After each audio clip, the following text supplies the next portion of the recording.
very strange, you know, that you people don't even know who Frontier Gandhi was.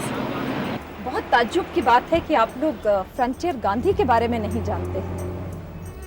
और मरियम, आपको तो बिल्कुल मालूम होना चाहिए था। आप चलिए मेरे साथ, मैं आपको नेहरू म्यूज़ियम की लाइब्रेरी में जो पास में ही है वहाँ ले चलती हूँ और आपको कुछ लोगों से मिलवाती हूँ और आप इसके बारे में सब पढ़िए, बुक्स निकाल कर और अच्छी तरह से उनके बारे में सारा मटेरियल लेकर देखिए।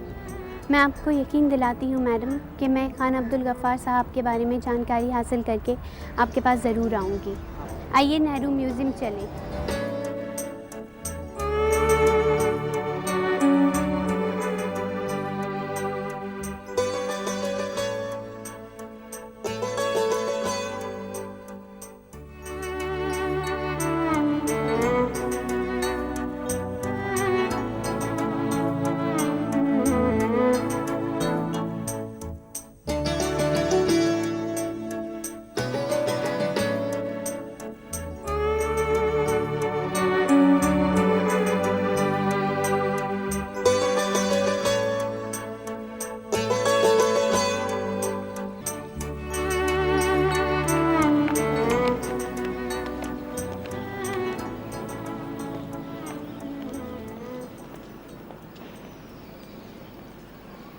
मरियम, आप हैं नेहरू म्यूज़ियम लाइब्रेरी के डायरेक्टर श्री हरिदेव शर्मा जी, और आप बादशाह खां के बारे में बहुत कुछ जानते हैं और बल्कि उनके साथ उनका इंटरव्यू भी ले चुके हैं।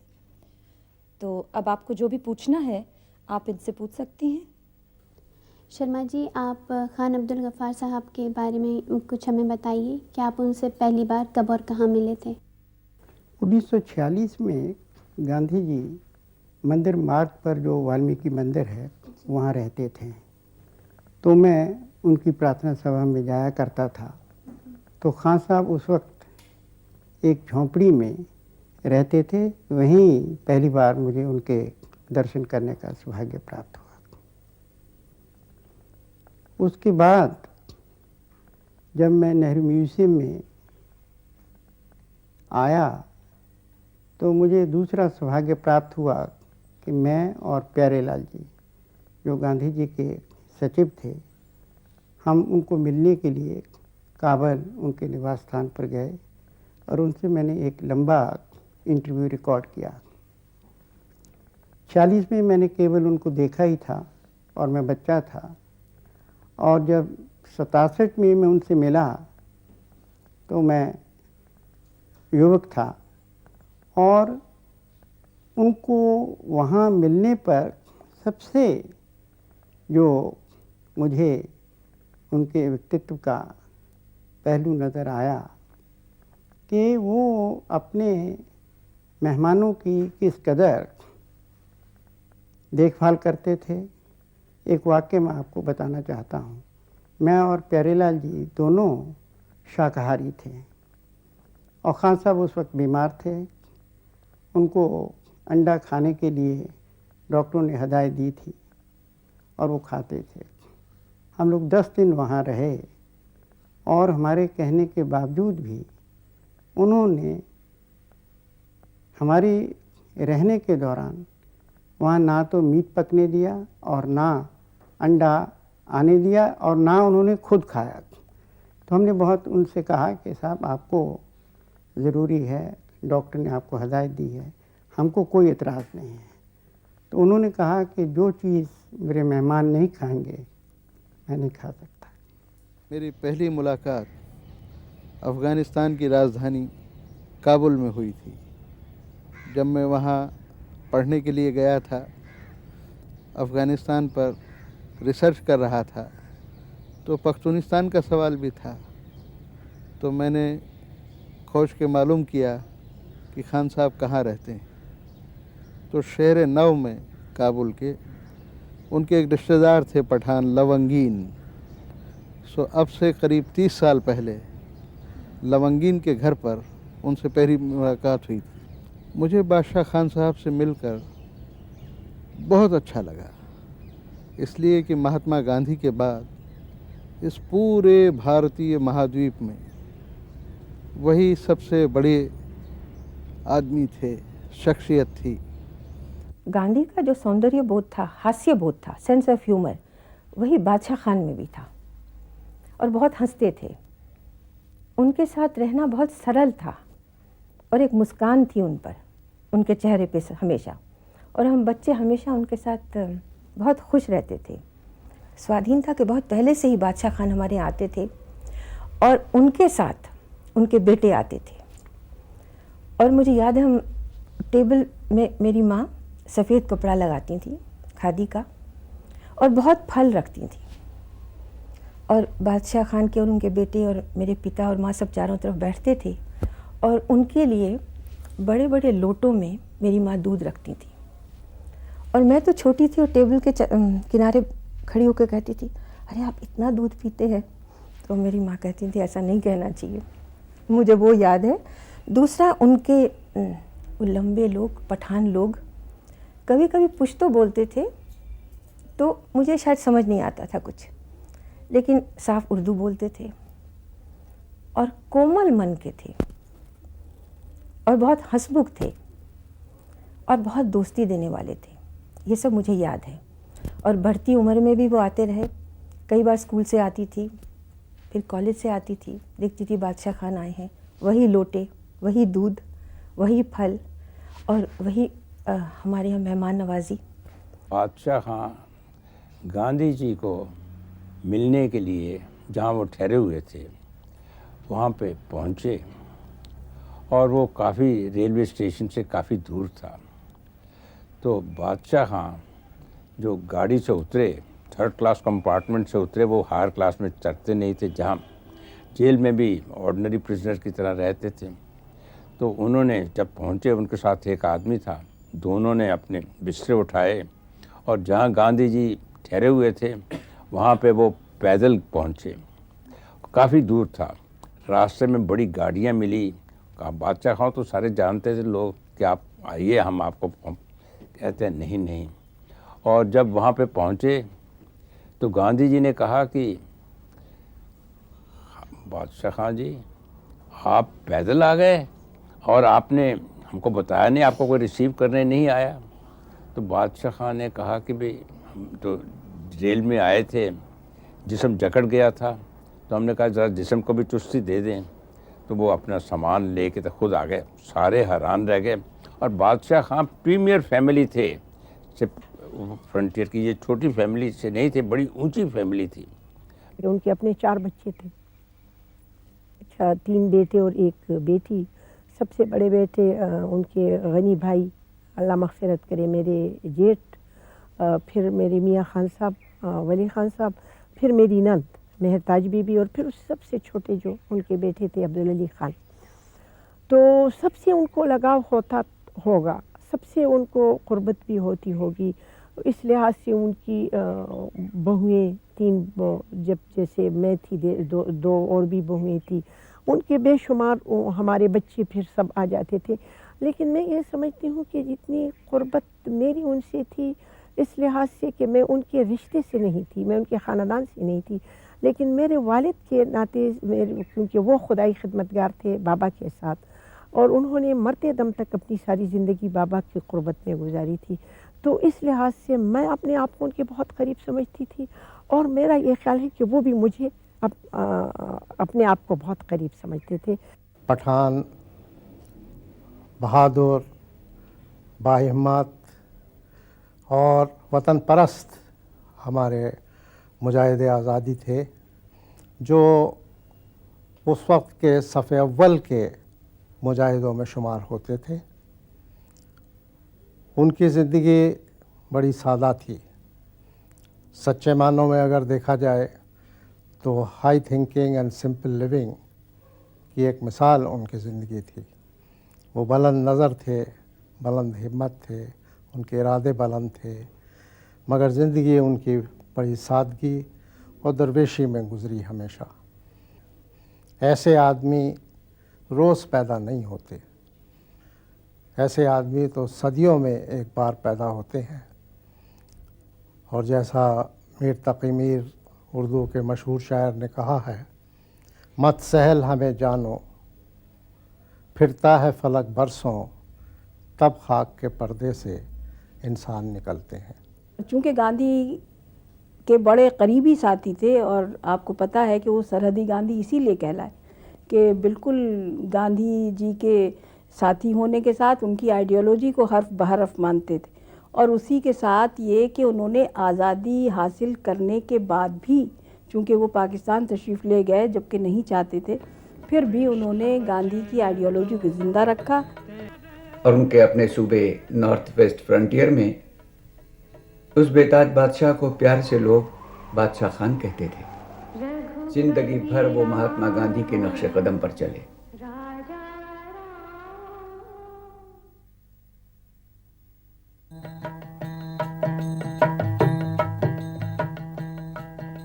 महात्मा गांधी और बादशाह खान को एक साथ देखकर अंग्रेजों को बड़ा धक्का लगा। खान अब्दुल गफ्फार खान एक ऐसे सूबे से आते थे जहां 93% मुसलमान रहते थे, और वहां के लोगों का आज़ादी की लड़ाई में शामिल होने का मतलब था अंग्रेज़ों की मजहब के नाम पर फूट डालने की पॉलिसी, डिवाइड एंड रूल की ज़बरदस्त शिकस्त। खान अब्दुल गफ्फार खान ने मोहनदास करमचंद गांधी यानी महात्मा गांधी को पहली बार कलकत्ते में 1928 में देखा। उस वक्त बादशाह खान खिलाफत कमेटी में थे। गांधी जी कांग्रेस की सब्जेक्ट्स कमेटी में तकरीर कर रहे थे। खान साहब भी वहाँ मौजूद थे। एक बदतहजीब नौजवान रह रहकर गांधी जी को टोकता और कहता, यू आर ए कावर्ड। बदले में गांधी जी गुस्सा होने के बजाय हंस देते। आखिरकार इस नौजवान को अपनी गलती का एहसास हुआ और उसने गांधी जी से माफ़ी मांगी। ये बात बादशाह खान के दिल में उतर गई। खान साहब और महात्मा गांधी की एक दूसरे से पहली आपसी मुलाकात 1929 में हुई।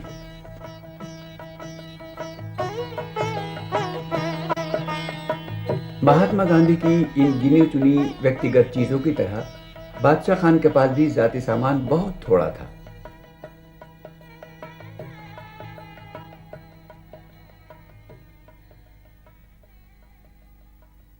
उनकी ज़िंदगी इतनी सादा थी कि मैं ये समझती हूँ कि कुछ न होते हुए भी अपनी ज़िंदगी वो गुजार सकते थे। अल्लाह ने बहुत कुछ दिया था, लेकिन उनकी ज़िंदगी सादा ऐसी थी कि वो 2 जोड़े कपड़े खद्दर के उसको मजरी का रंग दिया हुआ खाकी सलेटी, एक चादर, और बहुत मुश्किल से मैंने कोशिश की थी कि सर्दियों में उनको एक स्वेटर पहना लिया करती थी। वो भी वो पहनते थे कमीज़ के नीचे।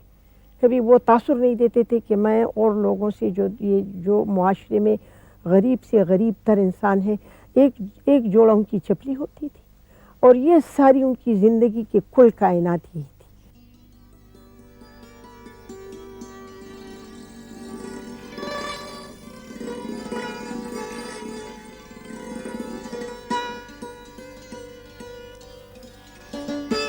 पाकिस्तान में अष्टनगर के उत्तमानजई गांव में 1890 में खान बहराम खान के यहाँ अब्दुल गफ्फार खान का जन्म हुआ।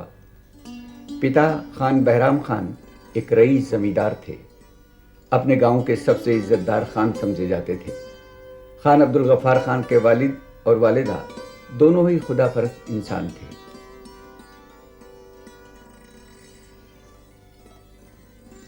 चारसद्दा पिशावर से 32 किलोमीटर दूर है। स्वात नदी के किनारे चारसद्दा से कोई 6 किलोमीटर दूर बसा हुआ एक गांव है उत्तमानजई। यहीं जन्मे और पले खान अब्दुल गफ्फार खान। वो जब 5 साल के हुए तब उन्हें एक मस्जिद में मौलवी के पास पढ़ने को बिठा दिया गया। कुरान का पाठ पूरा करने के बाद जब 8 साल के हो गए तो उन्हें पिशावर मिशन स्कूल में पढ़ने भेज दिया गया।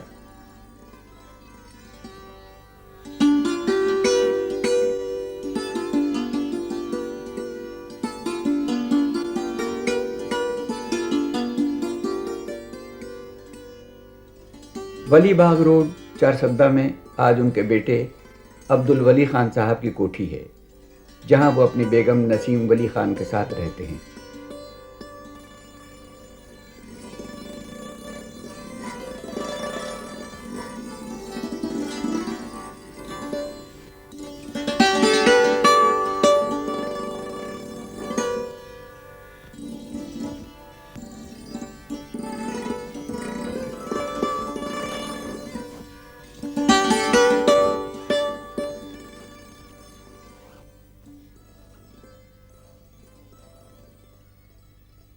مردان میں رسالہ اور پیدل فوج کی چھاونی تھی.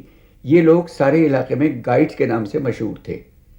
خان عبدالغفار خان 10ویں کلاس میں پڑھ رہے تھے کہ انہیں خبر ملی کہ گائیڈز میں ان کا کمیشن منظور ہو گیا ہے.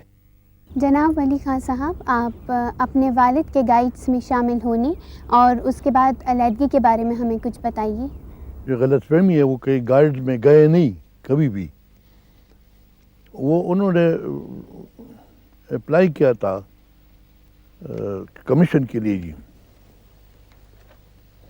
مگر اس سے پہلے وہ ایک دوست سے ملنے گئے، وہ گائیڈ میں تھے جی. وہ جب وہاں ملنے گئے اس وقت کوئی ایسے واقع ہوا، کوئی جو اس کا سپیریئر آفیسر تھا انگریز، وہ آیا اور بڑی بدتمیزی کی اس آفیسر کے ساتھ. وہ بھی اس کا دوست تھا، وہ بھی خان تھا اشن نگر کا. اس کو بہت برا لگا کہ یہ کیسے یہ تو بالکل یعنی بدتمیزی وہ کر رہے ہیں، یہ کیسے نہ کر رہے. تو اس نے اسی دن سے اس نے گائیڈ میں جانے کا ارادہ ترک کر دیا، فوج میں جانے کا. انہوں نے کہا یہاں پر بڑی بےزتی ہوتی ہے، یہاں کوئی عزت کا کام نہیں. اس لیے وہ کہ گائیڈ میں گئی نہیں ہے، وہ داخلہ انہوں نے نہیں دیا، مگر یہ اسی طریقے سے ان کا وہ سلسلہ جو ختم ہو گیا جی. کچھ دنوں بعد خان عبدالغفار خان علی گڑھ چلے آئے، وہیں داخلہ لے لیا اور ایک ہوٹل میں رہ کر پڑھنے لگے. علی گڑھ میں 1 سال رہنے کے بعد گرمی کی چھٹیوں میں اپنے گھر لوٹے تو انہی دنوں ان کے پتا خان بہرام خان کو اپنے بڑے بیٹے عبدالجبار خان کا خط ملا. جو بڑے بھائی ڈاکٹر خان صاحب جو تھے وہ ڈاکٹری کے لیے انگلینڈ گئے تھے. انہوں نے مجھے لکھا کہ تم انجینئرنگ کے لیے یہاں جاؤ. تو باپ نے مجھے پیسہ دیا، پی این او میں وہ جگہ بھی ریزرو ہو گئی. لیکن اب میں ماں سے اجازت وہ مانگتا تھا، وہ اجازت نہیں دیتی تھی. ان کو لوگوں نے کہا کہ ایک لڑکا جو تمہارا ہے وہ تو چلا گیا، دوسرا وہاں جو آدمی چلا جاتا ہے وہ پھر واپس نہیں آتا، اور یہ دوسرا بھی جائے گا تو تم بس وہ تم ہم کہتے ہیں میراث پشتوں میں تم میراث ہو جائے گی. تو میں نے بڑی کوشش کی کہ میری والدہ مجھے اجازت دے، لیکن جب انہوں نے اجازت نہیں دی تو میں اس کی اجازت کے بغیر وہ یورپ نہیں گیا اور میں نے اس ارادے کو چھوڑ دیا. انجینئرنگ میں میرے جانے کا سبب یہی تھی کہ میں جو تھے میتھمیٹکس میں بہت تکڑا تھا. خان صاحب کے 2-3 شوق تھے. وہ اچھے کھلاڑی تھے، اچھے شکاری تھے اور ایک اچھے تیراک تھے.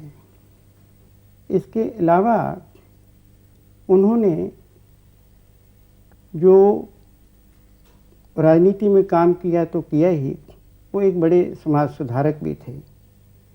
انہوں نے سب سے پہلے اسکول کھولے کیونکہ وہ مانتے تھے کہ جب تک پٹھانوں کو شکشا نہیں ملے گی تب تک ان کا جو معیار زندگی ہے وہ اونچا نہیں ہوگا. بادشاہ خان نے پٹھانوں کو تعلیم دلانے کے لیے بہت جدوجہد کی تھی، آپ اس کے بارے میں ہمیں کچھ بتائیے. ان کے حقیقت کو سمجھنے کے لیے ضرورت ہے کہ ان حالات پہ نظر ڈالی جائے جو اس وقت تھے اس ملک میں. یہ ملا لوگ یہاں پر لوگوں کو اسکول جانے سے روکتے تھے جی، کہ انگریزوں نے اسکول بنائے ہیں اور جو اسکول میں جائے گا اس کے 7 پشتیں اس کی جا کے دوزخ میں جائیں گی اس کے ساتھ. تو اس لیے لوگ اس اسکولوں میں جاتے تھے. اور یہ انہوں نے محسوس کیا، بادشاہ خان نے محسوس کیا کہ اس طریقے سے وہ پورے قوم جو وہ تعلیم کے اس سے محروم ہو رہی ہے جی. تو انہوں نے پھر اپنے اسکول شروع کر دیے اور اس کو نام دیا آزاد اسلامیہ اسکول کے نام سے. پہلا اسکول انہوں نے عثمان میں بنایا جی. اور بادشاہ خان کی عادت تھی کہ وہ جب کسی کو کسی بات کی تلقین کرتے تھے تو اس پہ خود عمل کرتے تھے. پہلے جب انہیں سب لوگوں کو کہا اپنے بچے بھیجو، تو میں اس وقت چھوٹا تھا، میں اس اسکول کا پہلا اسٹوڈنٹ ہوں. مجھے انہوں نے بھیجا وہاں پر اور میں خود اس اسکول میں رہا، تقریباً 10ویں تک رہا. اس کے بعد پھر وہ چاچا نے بھیجا مجھے پبلک اسکول میں دہرادون میں. تو اسی طرح اسکول انہوں نے پورے علاقے میں، پورے فرنٹیئر پوائنٹس میں وہ تھے اور ان میں ان کو امداد ملی وہ ہم جو مشہور مجاہد ہے حاجی صاحب ترنگزئی کی طرف سے جی. تو وہ حاجی صاحب پہ جب انہوں نے گورنمنٹ نے اس کو گرفتار کرنے کی کوشش کی وہ ملک چھوڑ کے چلے گئے قبائلی علاقے میں, وہ بادشاہ خان اکیلے رہ گئے. تو انہوں نے اس وقت میں ایک تنظیم بنائی انجمن اصلاح الافاقنا کے نام سے بنائی, اور انہوں نے یہاں پر اس صوبے میں تقریباً 120 اسکول کھولے انہوں نے جی. اور پھر وہ انگریز کوشش کرتے رہے کہ اس کے جو استاد ہیں ان کو زیادہ تنخواہ دے لے جائیں, کہ وہ یا تو لوگ خدمت کے طریقے سے کام کرتے, اور وہ آخر تک وہ بیچارے لگے رہے بادشاہ خان. پھر جب سیاست میں آ گئے تو پھر تو وہ سلسلہ شروع ختم ہی ہو گیا جی, پھر تو جیل خانے میں بیٹھے رہے بادشاہ خان. مگر اب آخر تک یعنی یہاں تک کہ ان کا جو اپنا آبائی گھر ہے, جیسے میں نے کہا اس کا اپنا گھر نہیں ہے, اس کے باپ کا جو گھر تھا جس میں ہم وہ بھی خود پیدا ہوئے, ہم بھی پیدا ہوئے اس گھر میں, وہ پھر انہوں نے لڑکیوں کے اسکول کے لیے دیا, کیونکہ انگریز کے وقت میں وہاں لڑکیوں کا اسکول منظوری ہوئی مگر اسکول کے لیے بلڈنگ نہیں تھی. تو بادشاہ خان نے ہوئے اپنا وہ جو ان کے باپ کا گھر تھا وہ حوالہ کر دیا ان کو.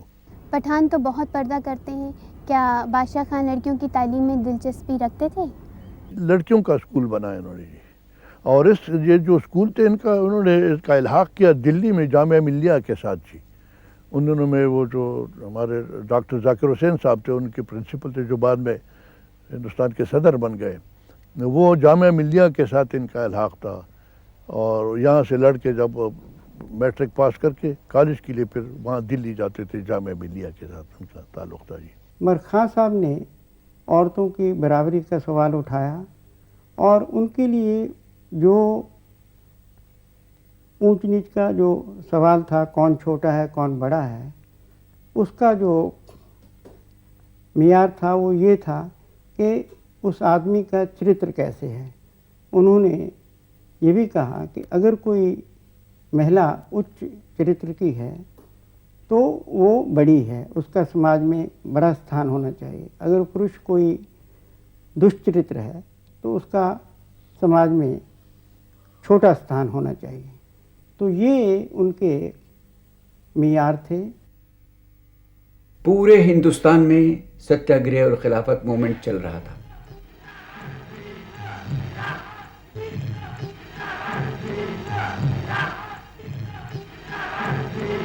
خان عبدالغفار خان پشاور خلافت کمیٹی کے صدر بن گئے, اور پھر شروع ہوا ان کی گرفتاری اور ایک کے بعد دوسری. جیل سے رہائی کے بعد بادشاہ خان نے پچھڑے ہوئے سماج کو سدھارنے کے لیے خدائی خدمتگار سنگٹھن کی نیو رکھی.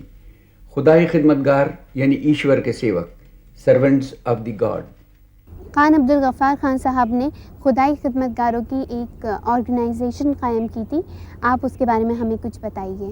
یہ انڈین نیشنل کانگریس کے سیشنز ہوتے تھے سالانہ, تو ان کا سیشن تھا یہاں لاہور میں.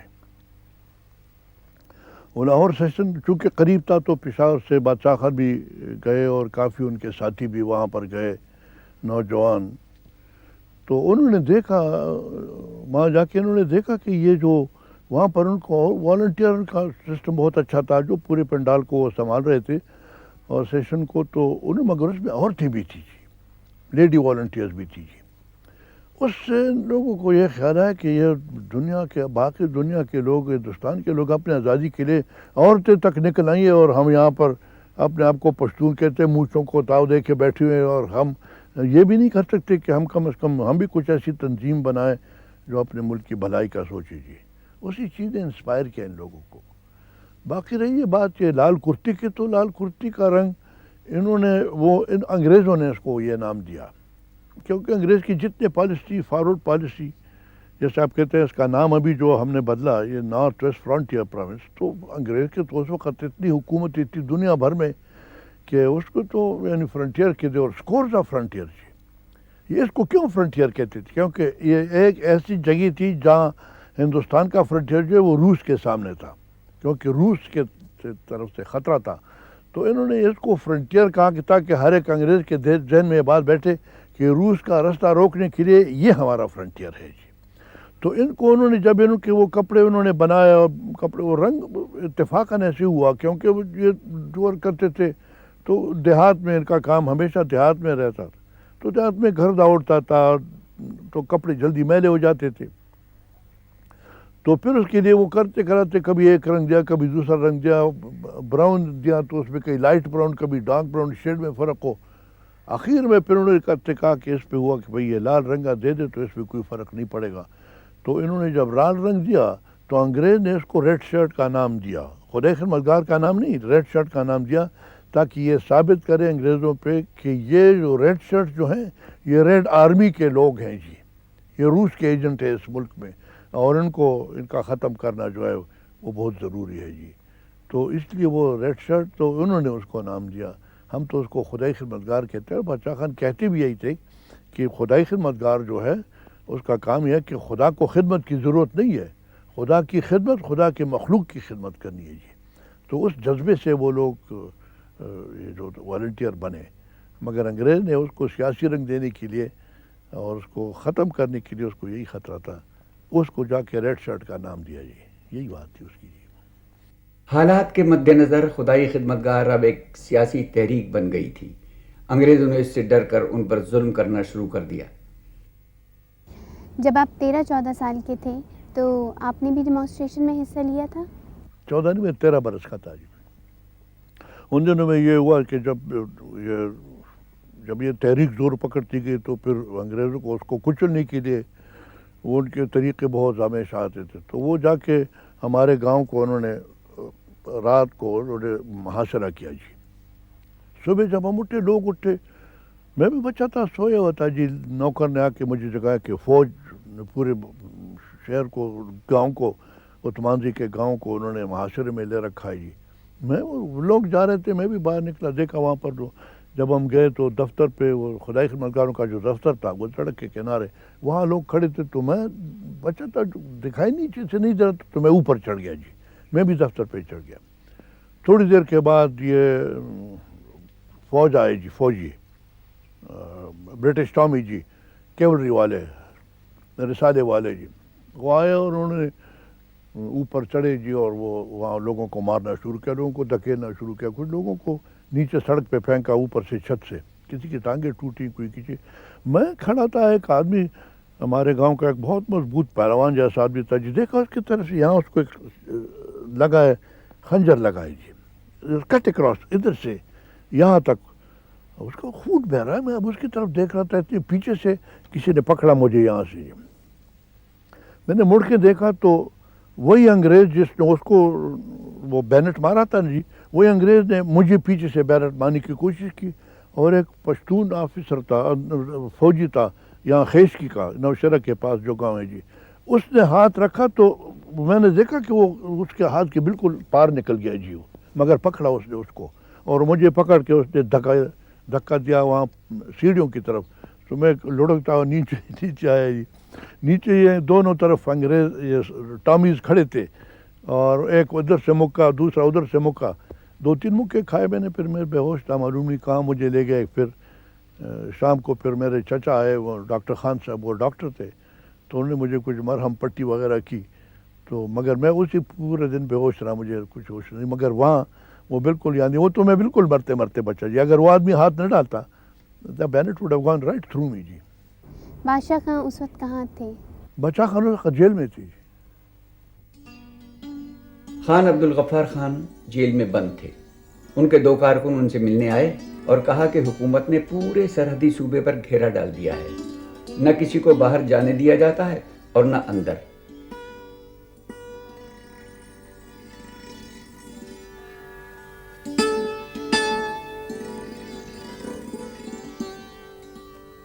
خان صاحب نے مسلم لیگ سے مدد مانگنے کو کہا، اور جب مسلم لیگ نے انکار کر دیا تو بادشاہ خان اور ان کے ساتھیوں نے کانگریس جوائن کر لی.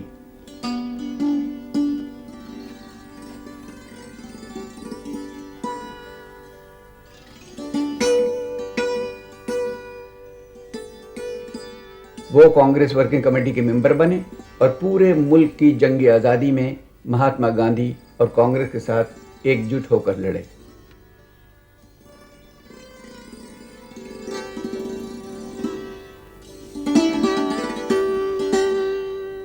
गांधी जी के राउंड टेबल कॉन्फ्रेंस से लौटने के पहले ही वायसराय की राय से 24 सितंबर 1931 को बादशाह खान गिरफ्तार कर लिए गए और उन्हें एक बार फिर जेल भेज दिया गया। मुल्क में सबसे पहले गिरफ्तार होने वाले बड़े नेताओं में से वो एक थे। उन्हें हजारीबाग जेल में रखा गया। बाबू राजेंद्र प्रसाद भी उसी जेल में थे, मगर उन्हें इस बात की कोई जानकारी न थी। उन्हें तो एकांत कोठरी में रखा गया था। किसी को भी इजाज़त नहीं थी कि उनके सेल के बाहर से गुजर भी सके। खान साहब ने वहाँ से अपने ख़त में लिखा था, मैं एक राजनीतिक कैदी हूँ, पर मैं इसी क्लास के बंदियों को अपने से बेहतर समझता हूँ। करीब 3 साल के बाद उन्हें हजारीबाग जेल से छोड़ा गया।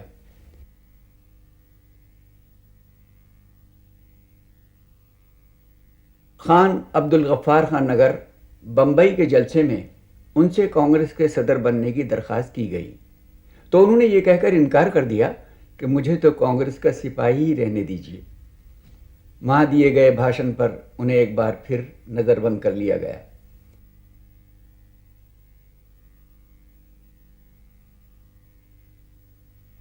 उन्नीस सौ 1937 में सूबा सरहद में कांग्रेसी सरकार बनी और डॉक्टर खान वहाँ के चीफ मिनिस्टर बने, तो बादशाह खान को रिहा कर दिया गया। रिहा होने पर उन्होंने गांधी जी के साथ सरहद के ज़िलों का दौरा किया और तब गांधी जी ने पठानों को उनकी अहिंसा की दिलेरी पर मुबारकबाद दी। जब गांधी जी आए पहली मरतबा उन्होंने बहुत कोशिश की, जब इनके साथ गांधी इनवर पैक्ट हुआ और गांधी जी कहते थे कि मैं जाना चाहता हूँ, इजाज़त नहीं दे रहे थी जी। फिर 1937 में यहाँ पर इलेक्शन जब हुए और इलेक्शन में फिर उसके बाद उसके नतीजे में यहाँ पर हमारी गवर्नमेंट बनी, सूबाई गवर्नमेंट डॉक्टर खान साहब के उसमें प्रीमियरशिप में, उसने इजाज़त दी गांधी जी को यहाँ आने की। मुझे अच्छी तरह याद है कि तो मैं गांधी जी को, मैं उसका ड्राइवर था जी, मैं उसको चलाता रहता था हमेशा गाड़ी में जहाँ भी जाता। तो उसने जब पहली तकरीर की यहाँ पर, तो उसने यही इस तरफ इशारा किया कि लोग तो कहते हैं मुझे कि मैं नॉन वायलेंस का आदमी हूँ, अपासल हूँ।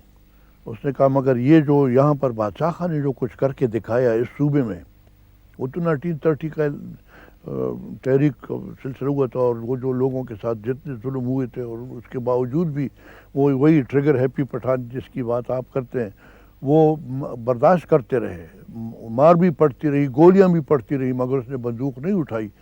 तो गांधी जी ने कहा कि मेरा जो नॉन वायलेंस है वो that is one non violence of the brave and courageous.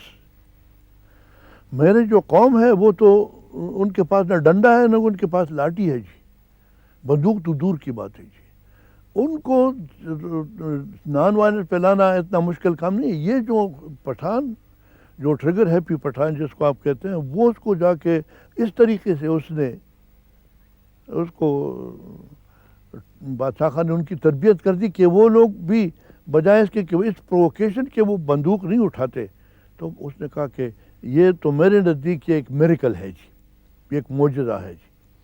और उसने कहा कि मैं समझता हूँ कि नॉन वायलेंस की खिदमत बादशाह खान ने, गांधी जी ने कहा मेरी मौजूदगी में कि बादशाह खान ने नॉन वायलेंस की खिदमत मुझसे ज़्यादा की है जी। इस सिलसिले में कि ऐसे लोगों को उन्होंने मजबूर किया कि वो जाके अपना असलहा भी उनके पास है, वो मार भी सकते हैं, क़ुव्वत भी है, गुस्से वाला भी है, नाराज़ भी होता है तो बंदूक उठाता है, पिस्तौल उठाता है, गोली मारता है, उसको रोकना। और इस सिलसिले में आपको बताऊँ कि किस हद तक बादशाह खान कामयाब हुए थे। एक वाक़या जो मैं कभी नहीं भूलूँगा, जब हम पाकिस्तान बनने के बाद जेल से निकले और 6 साल जेल में गुजारे हम लोगों ने, और 6 साल के बाद जब मैं आया घर, बादशाह खान को इजाज़त नहीं थी, वो तो पाबंदी थी इस सूबे में। एक लड़के ने आके मुझे एक ख़त दिया जी। वो हमारे एक साथी थे कोहाट में करक तहसील के, वो उसका नाम भी बादशाह खान की तरह अब्दुल गफ्फार उसका नाम था जी। उस लड़के ने कहा कि मेरे बाप ने मुझे ख़त दिया था जी। उसने ख़त में लिखा, बादशाह खान के नाम ख़त था, कि मैं अपने घर में बैठा हुआ था हुजरे में, तो इतने में ये मुस्लिम लीग के जो कारकुन थे, नेशनल गार्ड वाले उनको कहा करते, ये और पुलिस वाले आए और बगैर किसी इत्तला के वो मेरे घर में घुस गई जी। تو کہتے ہمارے گھر آپ کو معلوم ہے ہم پردے والے لوگ ہیں، بہت برا مانتے ہیں. کہتے اگر میں خدا کی خدمت گانا ہوتا تو میں بندوق اٹھا کے جتنے لوگ تھے ان سب کو میں گولی مار دیتا جی. مگر میں نے آپ کے ساتھ وعدہ کیا، باچا خان کو کہا، میں اس لیے میں نے بندوق نہیں اٹھائی، مگر وہ مجھ سے برداشت نہیں ہو سکا جی. تو کہتے میں نے بہت سوچا، میں نے کہا بندوق اٹھاؤں. پھر میں نے کہا کہ باچا خان کے ساتھ میں نے وعدہ کیا کہ میں نان وائلنٹ رہوں گا. تو کہتے میں نے وہ بندوق اٹھائی مگر اپنے سر میں نے گولی مار دی، خودکشی کر دی اس نے. اور پھر باچا خان کو کہا کہ مجھے آپ سے معافی مانگنی ہے اور آپ کے بعد اللہ میاں سے معافی مانگنی ہے، مگر میں بڑا مجبور تھا. میں تشدد چھوڑ نہیں سکتا، آپ کے ساتھ وعدہ کیا تھا، مگر وہ میں برداشت نہیں کر سکتا کہ میرے عورتوں کی بے عزتی اور میں تماشا دیکھتا رہوں، اس لیے میں نے زندگی اپنی ختم کر دی. لارڈ ماؤنٹ بیٹن نے آزادی کے لیے ملک کے بٹوارے پر کانگریس اور مسلم لیگ کی منظوری حاصل کر لی. گاندھی جی کو اس سے بہت صدمہ پہنچا. وہ اس بات کے لیے قطعی تیار نہیں تھے. خان عبدالغفار خان نے اس کی مخالفت کی. 15 اگست 1947 کو ملک آزاد ہوا، مگر 2 ٹکڑوں میں، بھارت اور پاکستان. تو ان کو ہمارے ملک سے کچھ شکایتیں تھیں. ان میں سے ایک یہ تھا کہ خدائی خدمتگار اور سرخ پوش جو تحریک تھی جس کے خان صاحب لیڈر تھے، انہوں نے کانگریس کا ساتھ دیا. جناح نے ان کو ایک تجویز بھیجی تھی کہ اگر آپ مسلم لیگ کا ساتھ دیں تو آپ جو چاہیں گے آپ کو پاکستان میں مل جائے گا. مگر خان صاحب نے اس کو ٹھکرا دیا اور وہ کانگریس کے ساتھ رہے. اور جب ملک کی تقسیم ہوئی تو ان کو کانگریس کی طرف سے کوئی سہایتا نہیں ملی اور ان کا جو وطن تھا وہ پاکستان میں چلا گیا. تو انہوں نے بڑے دکھی ہو کے کہا تھا کہ آپ نے ہم کو بھیڑیوں کے آگے پھینک دیا ہے. اور اس نام کی بعد میں کتاب بھی چھپی جس کو پیالہ جی نے لکھا تھا، تھرون ٹو دی وولفز. ان کو یہ شکایت تھی کہ ہم یونائٹڈ ہندوستان چاہتے ہیں، مگر اگر تقسیم ہو اور مسلمان ادھر جائیں، پاکستان بنتا ہے اور ہندوستان بنتا ہے، تو ہمیں پختونستان ملنا چاہیے. اس کے لیے ہم لوگ کچھ نہیں کر سکے. تو ان کے من میں یہ بہت تکلیف تھی کہ ایک ایسے موقع پر جب اتحاد موڑ کھا رہا تھا ہم نے ان کے لیے کچھ نہیں کیا. اس کے علاوہ ہم نے ریفرینڈم کو قبول کیا جس کے لیے انہوں نے کہا کہ جب 1946 کے جو انتخاب تھے تو وہ اسی ایشو پر ہوئے تھے کہ ہندوستان میں رہنا چاہتے ہیں لوگ یا پاکستان میں رہنا چاہتے ہیں. تو اس وقت جو فرنٹیئر کی سرکار تھی، جو فرنٹیئر میں ہوئے، اس میں خدائی خدمتگار اور کانگریس کی اکثریت تھی. پھر بھی ان کے کہنے پر ریفرینڈم ہوا جس میں سرخ پوشوں نے کوئی حصہ نہیں لیا.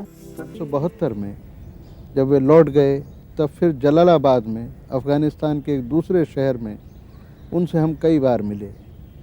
ہمیشہ میرے من پر یہ اثر پڑا کہ بادشاہ خان بڑے بے لاگ آدمی، کوئی لاگ لپیٹ نہیں، کسی سے ڈرتے نہیں، جو بات ان کے دل میں ہے وہی ان کے ہونٹوں پر ہے. اس زمانے میں ان سے میں نے کئی پرشن پوچھے، ان کو انٹرویو کیا. ہر سوال کا جواب بڑے بے باک ڈھنگ سے دیتے تھے.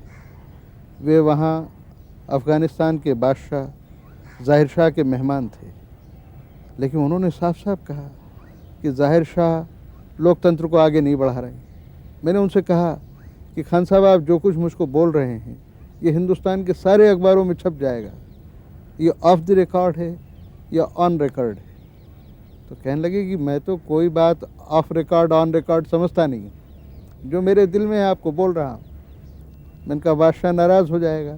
بولے ہو جائے گا تو ہو جائے گا، جو مجھے کہنا ہے وہ میں نے آپ کو کہہ دیا. ऐसे वो सीधे सच्चे इंसान थे, सादगी बहुत थी उनमें। हम जब उनके घर काबुल गए तो ज़मीन पे बैठे, उन्होंने पुलाव हमारे लिए एक बड़ी थाली में लगा दिया और बैठ के जैसे घर में अपने बुज़ुर्गों के साथ खाते हैं खाते रहे। जब जलालाबाद मिलने गए तो मौसम थोड़ा गर्म था, खरबूजों की बहार थी, खुद अपने हाथ से काट के खरबूजे हमको खिलाते रहे और बराबर बाहर छोड़ने आते थे। हमको ऐसा लगता ही नहीं था कि हम लोग बिल्कुल एक छोटे से अदने से इंसान हैं और एक इतने कद्दावर आदमी से पूरे सब कॉन्टिनेंट के मिल रहे हैं। बड़ी सरलता थी। आपने छोटे और बड़े खत की बात की, कुछ समझ में नहीं आया। बड़ा मज़ेदार वाक़या है। पहली बार जब उनसे मैं मिलने गया तो मुझसे वो करीब 1 फुट ज़्यादा लंबे थे, तो एक फ़ोटो खिंचवाया हम दोनों ने, वो लवंगीन साहब के मकान में सीढ़ियों के पास दीवार के करीब खड़े होकर। तो खान साहब मुझसे कहने लगे कि बेटे आप तो बहुत छोटे हैं। तो मैंने कहा अब क्या करें, ये जो भगवान ने जैसा बनाया वैसे हैं। बोले नहीं नहीं, इसमें बात करने में मज़ा नहीं आ रहा है, हम लोग धूप में खड़े होकर बात करेंगे।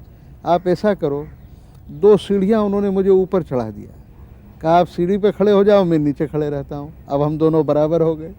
हम ऐसे खड़े खड़े वहाँ करीब आधा घंटा धूप में बात करते रहे।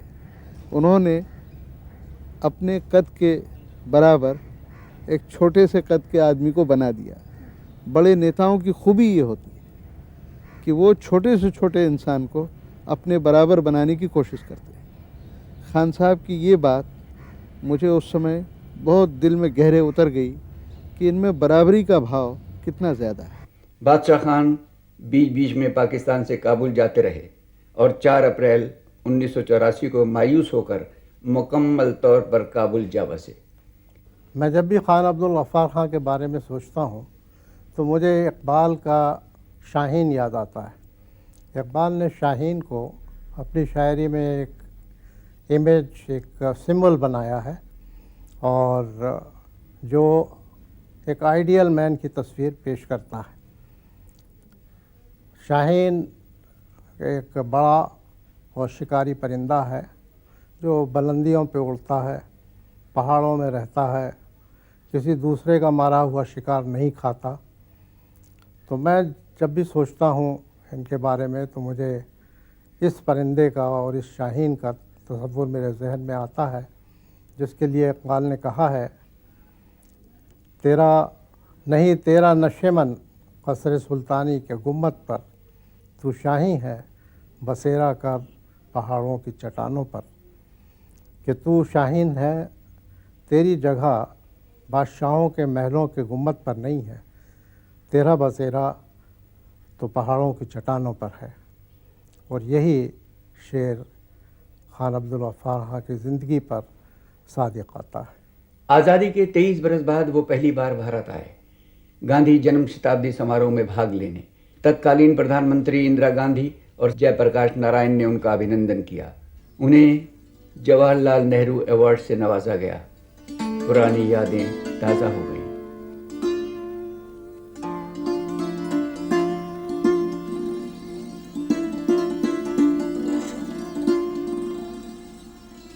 अपने स्वागत के जवाब में पार्लियामेंट के दोनों सदनों के मेंबरान को मुखातिब करते हुए उन्होंने कहा, मेरे प्यारे भाइयों, ये कौमियत की दुनिया है। अगर कौमियत नहीं अपनाओगे तो तुम्हारा नुकसान होगा, मुल्क का नुकसान होगा। कौम मुल्क से बनती है, मजहब से नहीं। हमेशा सीधी सच्ची और साफ बात करने वाले इस सरहदी गांधी के बारे में जो भी कहा जाए कम है। बाबा की ज़िंदगी किताब कहें तो बहुत बड़ी किताब है, समंदर कहें तो गरकाब समंदर है, उससे पार करना मुश्किल है। जो उनकी ज़िंदगी में, उनकी ज़िंदगी का जो रोल उनका रहा अपनी ज़िंदगी में, सियासत के एतबार से और माशरे की फलाह व बहबूद के हिसाब से, वो इतना वसी है कि उसको आप लफ्ज़ों में नहीं बंद कर सकते।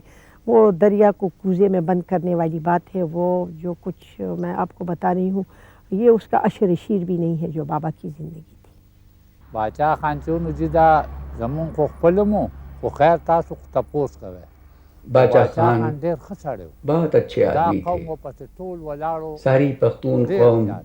ان کے پیچھے او تھی. په دې کې زموږ مشران باچا خان داسې انگریزوں کار سے کوي آزادی چې چاہتے یقین تھے، په خدای وکړه چې دا کار جس کے لیے داسې انہوں نے والي ته اور ہمارے بزرگوں نے او ظلم هغوی سہے، بیا جیلونه جیل غواړي. گئے.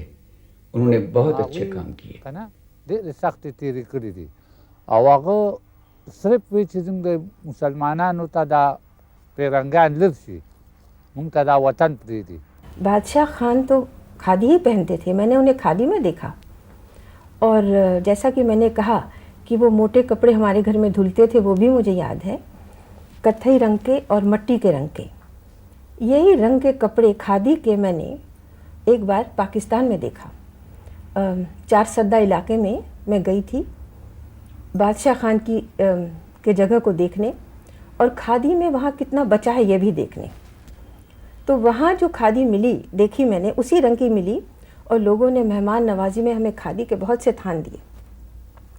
لیکن کھادی کا جو کھادی کا جو دھاگا ہے سب سے مضبوط، سب سے سندر اور سب سے مہتوپورن دھاگا، وہ ہے ہمارے دل کی دوستی کا دھاگا. اس لیے کھادی صرف کپڑا نہیں، ایک فلسفہ ہے، اور بادشاہ خان اس فلسفہ میں بھی تھے، کپڑے میں اور وچار میں. تو سب طرح سے کھادی تھا، کیونکہ اس زمانے میں جو کھادی کی جو فلسفی تھی، گاندھی کی فلسفی ایک ہے، سواولمبن، سیلف ریلائنس، سوچھتا صفائی، نربھیتا فیئرلیسنس، اہنسا پریم، کشما اور ماتر شکتی. یہ سب کھادی کے اندر ہی ہے. کھادی کی بات میں صرف کپڑا نہیں ہے، ایک طرف روزی ہے، ایک طرف غریبوں کی تھالی میں روٹی ہے، دوسری طرف پوری سرشٹی کا پرتیک بھی ہے کھادی. اور گاندھی نے اس کو آزادی کی لڑائی میں اس کو اپنا ہتھیار بنایا، چرخے کو. اور پاکستان میں نے کھادی کا کپڑا تو دیکھا، لیکن وہ دوستی کا دھاگا بھی دیکھا. اور مجھے لگتا ہے کہ جو بادشاہ خان کا جو سندیش ہے آج، اس زمانے کا سندیش. والد کی حیثیت سے باپ کا مجھ پہ کوئی حق نہیں پڑتا جی. میری جائیداد یہ جو ہے یہ مجھے اپنے دادا نے دی ہے جی، straight away. He bypassed and pass the property on to us جی. ہم بھائیوں کو دی اور بہن کو دی. مجھے بادشاہ خان نے گھر نہیں بنایا ہمارے لیے جی.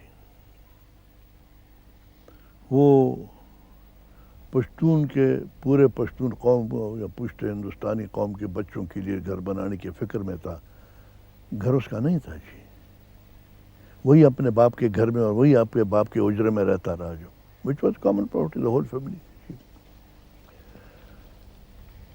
ایجوکیشن جیسے میں نے کہا کہ پہلے اسکول میں وہاں بٹھایا مجھے، اور وہ تو mostly for very poor people جی. وہ جو ایجوکیشن سسٹم کا تھا، آپ یعنی بورڈنگ ہاؤس میں ہم رہتے تھے، 2 روپے ماہوار کا ہمارا خرچ تھا بورڈنگ ہاؤس کا جی. تو 2 روپے میں آپ خود اندازہ کیا ہمیں کیا کھلائے. اور جو خاص کر خان کے بچے ہیں وہ اس میں بیٹھ کے کیا طریقہ تھا، مگر سب کو یہی طریقے سے ہوتا.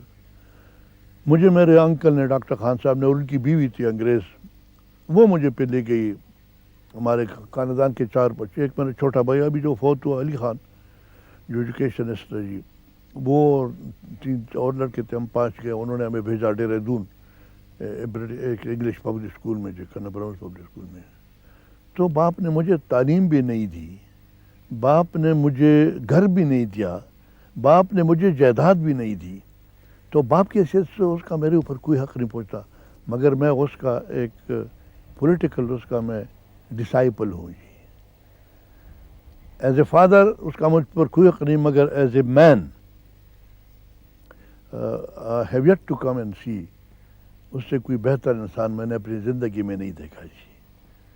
وہ جو اس نے اپنے اولاد کو چھوڑا قوم کے اولاد کی فکر کرنے، اولاد کو اس نے تعلیم دی. نوٹ کے وقت ہے جی، بالکل. یا تو وہ جیل میں رہتا تھا، जेल से आके बाहर आता तो फिर दौरों पे रहता था जी. We hardly ever saw him ji, hardly.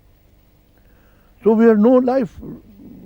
वो जो किसी ने मेरे बड़े भाई से पूछा, what brought you up in the, what brought you up then if your father wasn't there and your mother wasn't there? तो हंस के उसको कहा कि we were brought up by cats and dogs of the family. तो उसकी जब मैं समझता हूँ कि as a father probably he wouldn't be much of a father as it is. क्योंकि लाजमी बात है कि बाप का सबसे पहली जिम्मेदारी होती है कि बाप उसके बच्चे के लिए घर बनाए और फिर उसके तालीम का इंतज़ाम करे और फिर जब वो बड़ा हो जाए उसकी शादी का इंतज़ाम करे. शादी के सिलसिले में उनका कोई वो नहीं है जी, नथिंग.